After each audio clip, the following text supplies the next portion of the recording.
अच्छा मोमेंटम वहां पर स्टॉक को रखिएगा रडार पे। तो हमने बात कर ली डाबर की, जो फ्रेश ट्रेड आया गाबा सर की तरफ से। एशियन पेंट्स तो कंटिन्यू करने की बात निकल के आई। चतुर्वेदी साहब ने एसआरएफ की बात करी, लेकिन उसमें स्पेसिफिकली कहा है कि 2240 के ऊपर गया तब वो बाय ट्रेड इनिशिएट करना चाहेंगे। रामबिया साहब ने भी ऐसे ही कहा था एचडीएफसी बैंक के लिए कंडीशनल बाय है 40-42, 1540 1542 के जोन्स के ऊपर जाता है तो बाय है। 1520 के स्टॉप के साथ शायद इवेंचुअली 80 तक के जोन्स तक जाता हुआ नजर आया। और चंदन कह रहे हैं टाटा स्टील में वीकनेस और बीएसई या एक्सचेंजेस स्पेसिफिकली अच्छा मूव दिखाएंगी। बीएसई में आप चाहें तो खरीदारी कर सकते हैं। ये आ गए सारे के सारे ट्रेड्स। और महेश्वरी सर को दिखाइए जरा स्क्रीन पर। महेश्वरी सर, कई सारी चीजें पे बात करनी है क्योंकि मेटल्स पे वीरू ने बात छेड़ी, तो पहले मेटल्स पे ही ये वेदांता में क्या हो गया? ये तो अच्छी खबर थी, अलग करेंगे तो वैल्यू अनलॉक होगी। डीमर्जर की खबरें आ रही थी, ये तो भाव का डीमर्जर हो गया।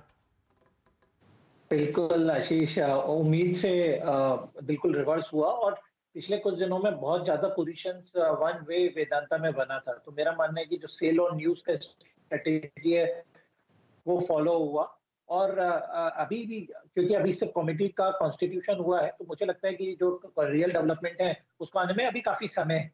तो जिन लोगों ने पोजीशन पिछले 1-1.5 महीने में बनाई थी उन्होंने लिक्विडेट की है। बट मेरा मानना है यदि 280-85 तक यदि आपको वेदांता दोबारा मिलता है तो इसमें पोजीशन लंबी अवधि के लिए बिल्कुल ली जा सकती है। क्योंकि अभी कमोडिटी में जो बूम आया हुआ है, तो उसके बाद यदि ये सारे डीमर्जर हो जाते हैं तो ऑयल गैस, आयरन ओर और स्टील, ये सारे बिजनेसेस के भी वैल्यूएशन अच्छे मिलने वाले हैं अगले 1 से 2 साल तक। तो मुझे लगता है कि एक वैल्यू बाइंग होगा 280 रुपए के आसपास।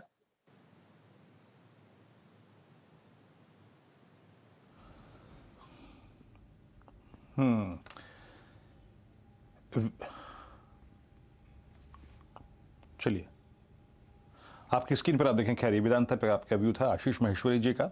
और याद रखिएगा, अभी जब हम सुबह डिस्कशन कर रहे थे इस स्टॉक के बारे में, आई थिंक जब ये न्यूज़ हम सुबह सुबह स्टॉक्स की न्यूज़ पर रीड कर रहे थे, एक पॉइंट था 340, जो कि इसका अगर आप इसका सेकंड बेस्ट हाईएस्ट लेवल था 17 अगस्त का, वो वायलेट हुआ। और आज का इसका लो भी याद रखिएगा बहुत मीनिंगफुल था। ये रेप्लिका एकदम सेम लो है जो इसने क्रिएट किया था 18 अगस्त को। 18 अगस्त को भी ऐसे ही वाइल्ड स्विंग के साथ 3 दिन में ये स्टॉक 100 EMA के नीचे गया और वहां से रिकवर हो गया। खैर, अब आते हैं कुछ स्ट्रॉन्ग पॉइंट्स पे। जरा स्ट्रॉन्ग पॉइंट्स में आप लिखे आइए एक बार, जिनमें काफ़ी अच्छी खासी स्ट्रेंथ आ रही है। उसमें एस्कॉर्ट्स हो गया, एसआरएफ हो गया। एस्कॉर्ट्स पे अगर आप देखें खबर का काफ़ी स्ट्रॉन्ग इम्पैक्ट है। उसके बाद आप जरा जहां पे लॉन्ग साइड में एक सब्सटेंशियल ओआई गेन हुआ है उसको लेके आइए आप। चंबल फर्टिलाइजर्स 364 रुपए का प्राइस डे हाई की ट्रेजेक्टरी में अभी भी आके ट्रेड करता हुआ। उसके बाद आप ग्रेनुअल्स लेके आइएगा, ग्रेनुअल्स 346 पे आके ट्रेड करता हुआ। आदित्य बिरला फैशन ये करीब करीब 285 के स्तर पर ट्रेड करता हुआ। और रिलायंस करीब 0.5% ऊपर 2478 पे आके ट्रेड कर रहा है। अभी कुछ देर पहले जब एक रिलायंस में एक पुल बैक आया था, उस पुल बैक के बाद थोड़ा सा इंडेक्स में भी पुल बैक आया और हमने 17,800 की ट्रेजेक्टरी को रीगेन किया। आशीष, आप रिलायंस पे क्या व्यू रख रहे हैं? आज ये इसका सेकेंड कंसेक्यूटिव सेशन है जब ये 12 अगस्त 2021 के बाद पहली बार इतनी देर तक 50 डेमा के नीचे सेटल हुआ है। रिलायंस पर आप क्या अप्रोच रखते हैं? अगेन विद डिस्क्लेमर कि जो चैनल आप देख रहे हैं उसका स्वामित्व प्रबंधन रिलायंस इंडस्ट्रीज के हाथ में है। ये छोटी सी जो ग्रीन कैंडल क्रिएट हुई है, इसका मीनिंग क्या है? नहीं, बिल्कुल वीरेंद्र, देखिए इसने एक आज ग्रीन कैंडल जरूर बनाई है, बट अभी हमें समझना होगा कि बाजार में अगर से यहाँ से 17,700 के लेवल को रिस्पेक्ट कर लिया तब तो रिलायंस एक बहुत अच्छी शॉर्ट कवरिंग यहाँ से दिखाएगा। अदरवाइज हो सकता है कि डिप यहाँ भी देखने को नजर आए। तो मैं जो क्रिटिकल लेवल जिसको देख रहा हूँ, क्लोजली वॉच कर रहा हूँ रिलायंस के अंदर, वो है करीब 2500 का, क्योंकि 2500 पर एक बड़ी कॉल राइटिंग की पोजीशन हमें रिलायंस में बनती हुई नजर आई है।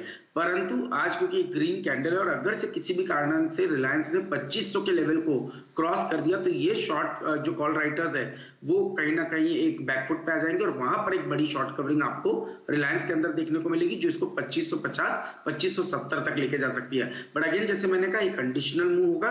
2500 के लेवल का इंतजार कीजिए, 2500 को क्रॉस होने के बाद ही रिलायंस के अंदर में खरीदारी कर सकते हैं और तब 2475 का एक स्टॉप लॉस उस समय पर रिलायंस के अंदर लिया जा सकता है।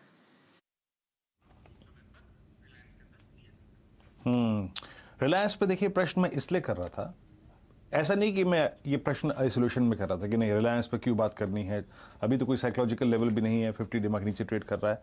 आज का निफ्टी का लो बहुत मीनिंगफुल है, जिसकी कल्पना हमने और आपने कभी नहीं की होगी कि इतनी जल्दी आ जाएगा। निफ्टी का आशीष आज का लो जो है वो है 100 डे एक्सपोनेंशियल मूविंग एवरेज, जो कि इसने 17 मई 2021 के बाद पहली बार छुआ है, 17 मई के बाद। तो इसीलिए मैं ये पूछ रहा था प्रश्न कि वो कौन से स्टॉक्स हैं जो कि 100 डेमा और ये माफ कीजिएगा ये 50 डेमा था कि 50 डेमा से पुल बैक में कुछ कंट्रीब्यूट कर सकते हैं। अब रिलायंस हो गया, HDFC पे बात हो गई, जरा अब आप लेके आइएगा एक बार एक स्टॉक और स्क्रीन पर, और वो है ICICI बैंक। ICICI बैंक लेके आइए 762, ये स्टॉक भी आज अपना करीब करीब समझ लीजिएगा कि 50 डे एक्सपोनेंशियल मूविंग एवरेज का जोन छू के आया। आपकी राय क्या होगी इस स्टॉक पर प्रकाश सर?